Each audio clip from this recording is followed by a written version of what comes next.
Hey everyone, ready for another deep dive? Today we're tackling something I think we all struggle with, especially when life gets a little crazy, staying motivated. Yeah, it's a universal challenge, isn't it? Totally.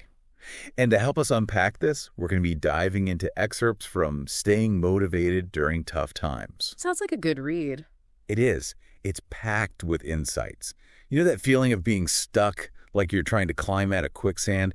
Every step forward feels impossible. Oh, I know that feeling all too well. It's like our brains are working against us. Right. So how do we get unstuck? What does the source say about that initial feeling of just being completely unmotivated? Well, the book starts by explaining the science behind it, like how our brains respond to stress. You know, that fight or flight response that kicks in when we're in danger? Yeah, like when you're about to give a big presentation or maybe you encounter a bear in the woods. Exactly. It's Yeah. super helpful in those situations, but when we're dealing with everyday challenges, not so much. So you're saying my brain doesn't really know the difference between a looming deadline and, say, a bear chasing me. Pretty much. That rush of adrenaline that helps us escape danger can also make us feel totally overwhelmed when we're facing a mountain of work or a tough decision. That makes a lot of sense. Yeah. I've definitely felt that urge to just shut down when things get too intense. Yeah. I'm hoping the source doesn't just leave us hanging with that feeling, though, right? No, not at all. The book emphasizes that recognizing that stress response is the first step, but then it offers this awesome tool, understanding your why. Okay, I've heard a lot about finding your why, but what does that actually look like? How do we even begin to do that? Well, the book has this really cool exercise. It asks you to imagine your ideal day 5 years from now. What are you doing? Who are you with? How do you feel? I like that. It's like a vision board, but for your whole life. Yeah, and the book argues that that vision, those feelings, can help you figure out what truly matters to you, what gives you that sense of purpose. That's such a great visual exercise. Yeah. I can see how that would help connect with what really drives us. Does the source talk about what happens once we figured out our why? How does that actually translate to staying motivated? It talks about purpose as an anchor, especially during those rough times. It explains how connecting to your why can help you stay focused, even when things get tough. So even if the task itself isn't that exciting, knowing how it fits into your bigger why can be that extra push to get it done. Exactly. And it doesn't have to be this huge, life-changing thing. Even small, everyday tasks can feel more meaningful when you see how they connect to your overall purpose. All right, listeners, let's put this into practice. What's your why? Take a second to jot down a few words that capture what truly motivates you. We'll come back to this later. Awesome. Once you have that sense of purpose, the book then shifts to the importance of celebrating even the smallest of wins. Oh, this is where I struggle. I'm so bad at that. I just jump from one task to the next without even stopping to acknowledge what I've accomplished. That's so common, but the source explains how even those tiny victories can shift our mindset.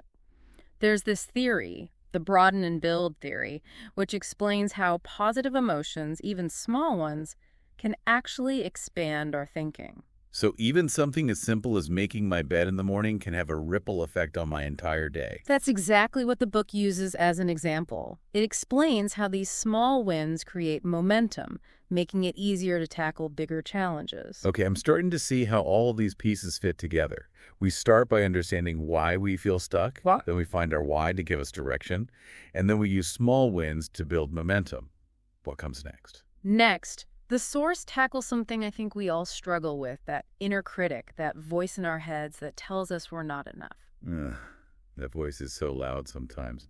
What does the book say about dealing with negative self-talk? Well, it emphasizes the importance of self-compassion, which is treating ourselves with the same kindness and understanding that we would offer a friend. That's a really good point. I'm much harder on myself than I would ever be on a friend. It happens to the best of us. But instead of beating ourselves up for mistakes, the book suggests we try to reframe those experiences as opportunities for learning and growth. So instead of saying, I'm such a failure, we can say, okay, this didn't go as planned, but what can I learn from this? What can I do differently next time? That's exactly the kind of reframing the book encourages. It also highlights the importance of challenging those negative thoughts and replacing them with more positive and realistic ones. So how do we actually do that? Yeah. I think a lot of us get stuck in those negative thought patterns without even realizing it. The book suggests paying attention to the language we use when we talk to ourselves.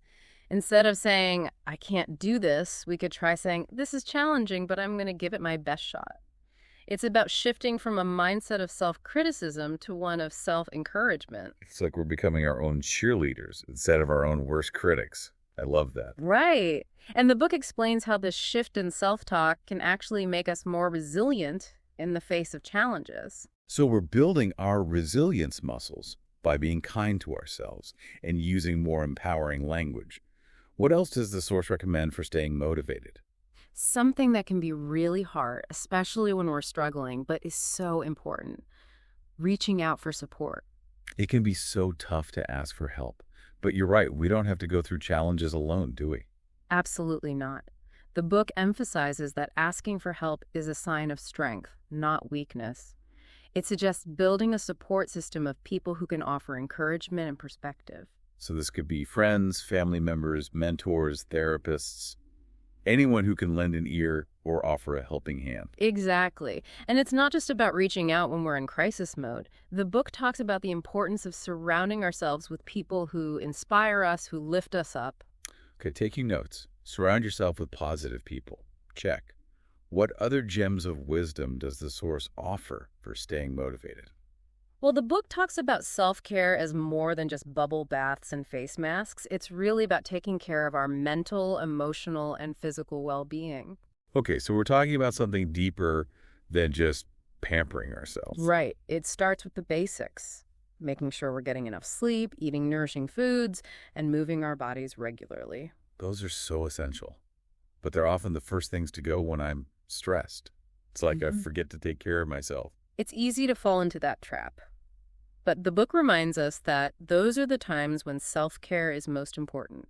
It's about consciously prioritizing our well-being even when it feels like there's no time. So it's about shifting our mindset from, I don't have time for this, to, this is an investment in my ability to show up fully. Exactly. And it doesn't have to be complicated. Even small acts of self-care can make a big difference. Like taking a few minutes to stretch or step outside for some fresh air. Exactly.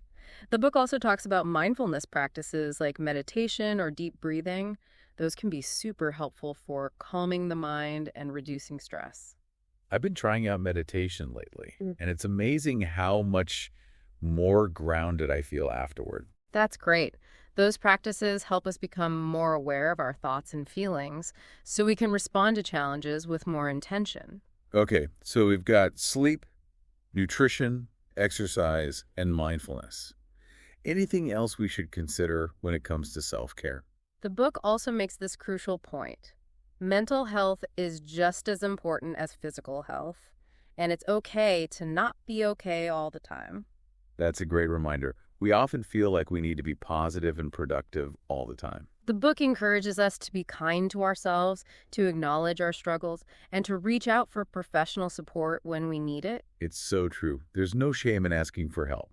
I think a lot of us have been conditioned to think we need to figure everything out on our own. Right, and the book really challenges that belief. It reminds us that we don't have to go through challenges alone. There are people who care about us and want to support us. Okay, so we've talked about understanding why we feel stuck, finding our why, celebrating small wins, cultivating positive self-talk, building a support system, and prioritizing self-care. Wow, we've covered a lot in this first part of our deep dive. I'm already feeling more energized and motivated. Me too. And there's still so much more to explore. Stay tuned for part 2 of our deep dive into staying motivated during tough times, where we'll delve even deeper into strategies for building resilience, embracing imperfection, and celebrating our progress along the way. I can't wait. Welcome back to our deep dive on staying motivated. Ready to uncover some more strategies from staying motivated during tough times. Absolutely. I'm already feeling so much more equipped to handle those motivation slumps. But bring on the wisdom. What's next? Okay, let's talk about resilience. The book makes a really interesting point that resilience isn't about never facing challenges, it's more about learning how to bounce back from setbacks. Like a tree bending in the wind instead of breaking. Exactly. It even compares resilience to a muscle, the more we use it, the stronger it gets. I like that. So those tough times we try so hard to avoid, those are actually chances to build up our resilience. That's right. Each time we go through something difficult, we gain experience and insights we can use later on. It's like, think about learning to ride a bike. You might fall a few times, but eventually you get the hang of it. I'm noticing a theme here.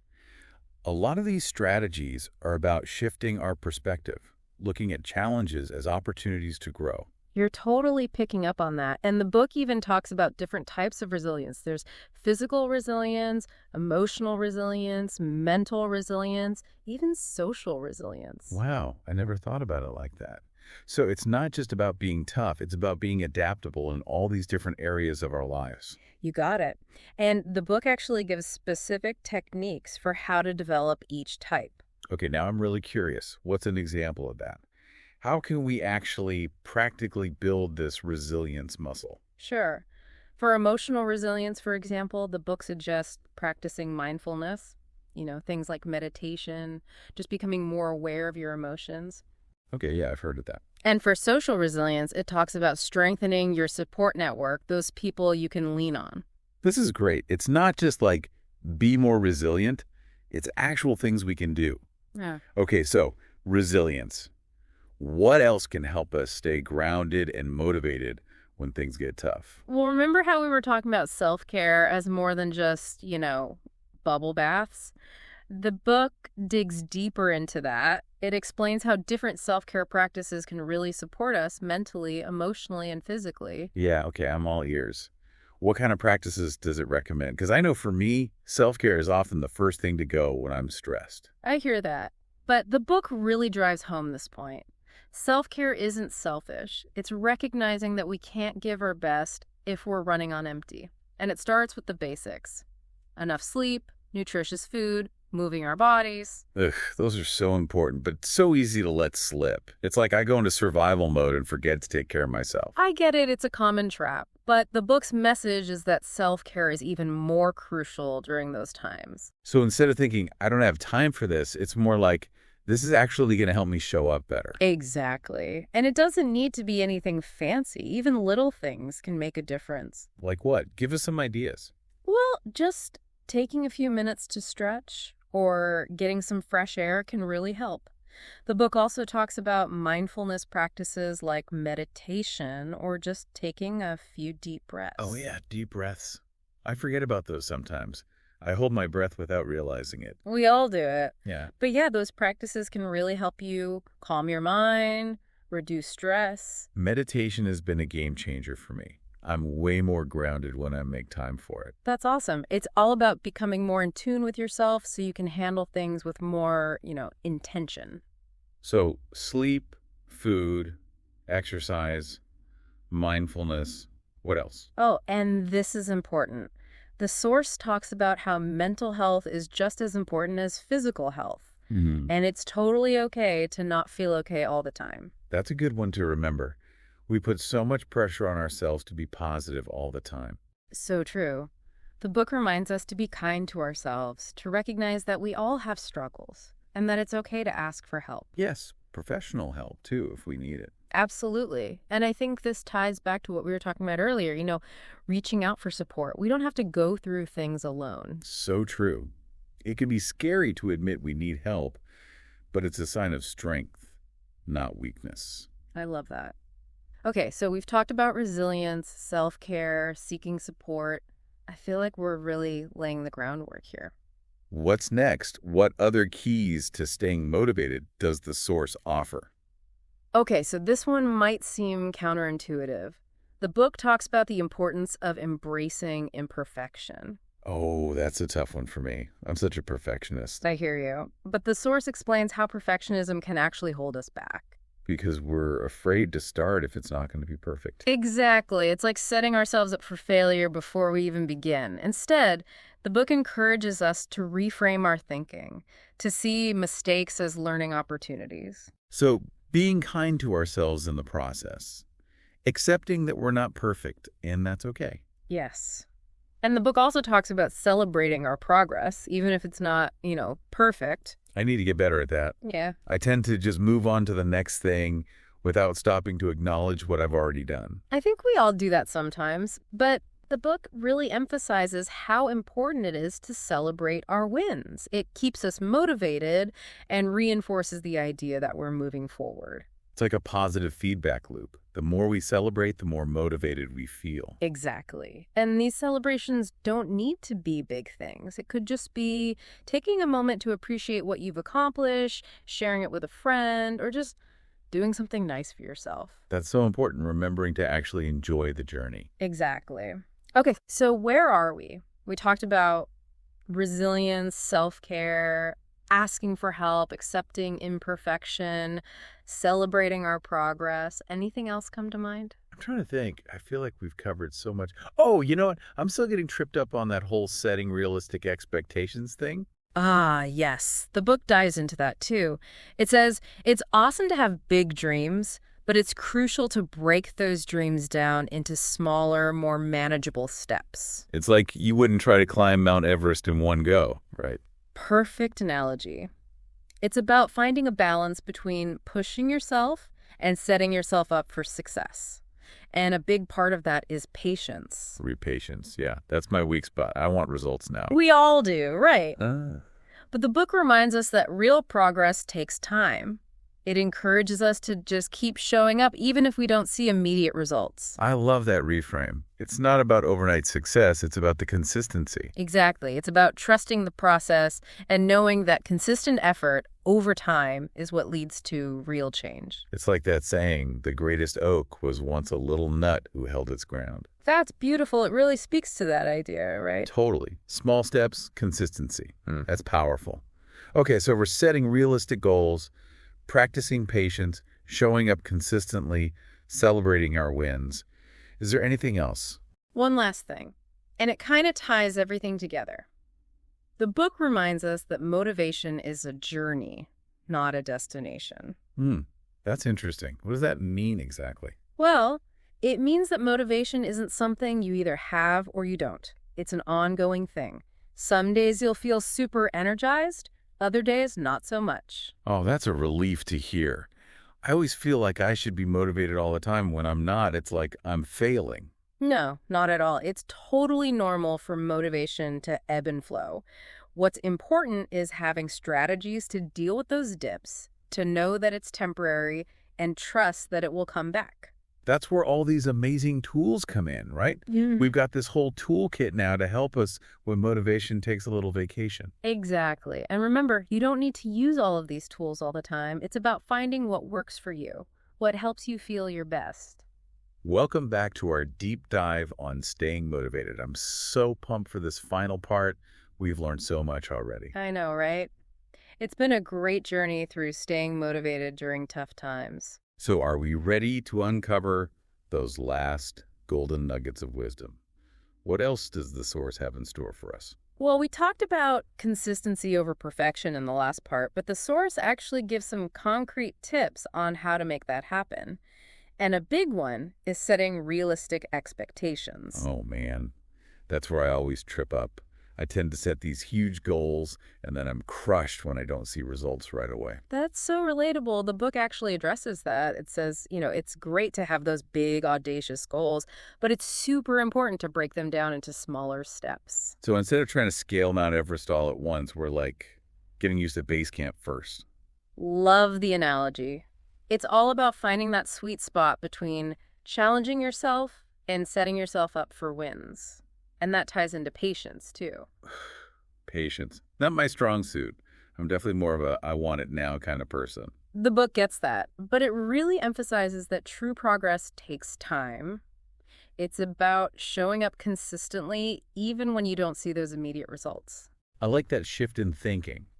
It's not about overnight success. It's about just, putting in the work day after day. Exactly. It's about trusting the process and knowing that those consistent efforts over time That's what leads to the results you're looking for. It reminds me of that quote, "The greatest oak was once a little nut who held its ground." I love that. It perfectly captures that idea. Small steps, consistency. Yeah.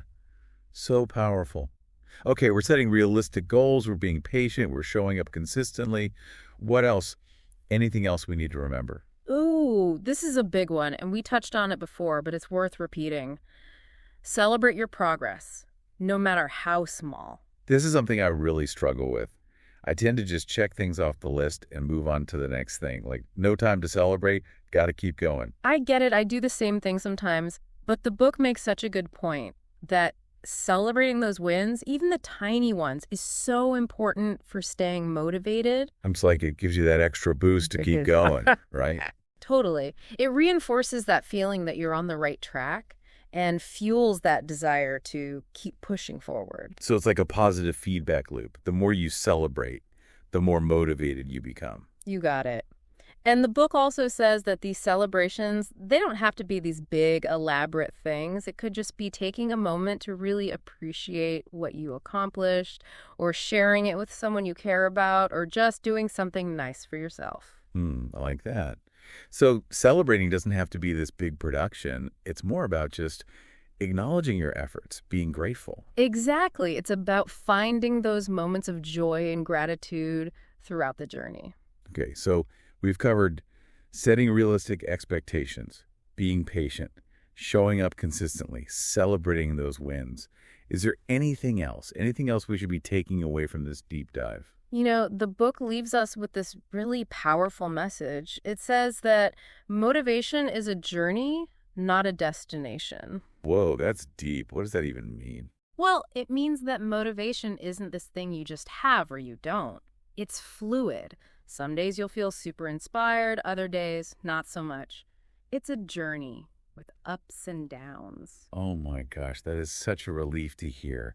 I always feel like I'm doing something wrong when I'm not feeling motivated. Not at all. It's normal. It happens to everyone. The key is having those tools and strategies to deal with those dips, to know that it's temporary, and to trust that the motivation will come back. That's where all this amazing information we've talked about comes in, right? We've got a whole arsenal now to help us navigate those times when our motivation takes a little break. Exactly. And remember, you don't have to use every single tool all the time. It's about figuring out what works for you, what helps you feel your best. This has been such an incredible deep dive. I feel like I have a whole new understanding of motivation and how to, really cultivate that within myself. It's been such a pleasure exploring these ideas with you. Thank you so much for being here and for sharing your wisdom with us. And to our listeners, thank you for joining us on this deep dive. We hope you feel inspired and empowered to create that resilient, motivated mindset. Until next time, keep on learning and keep on growing.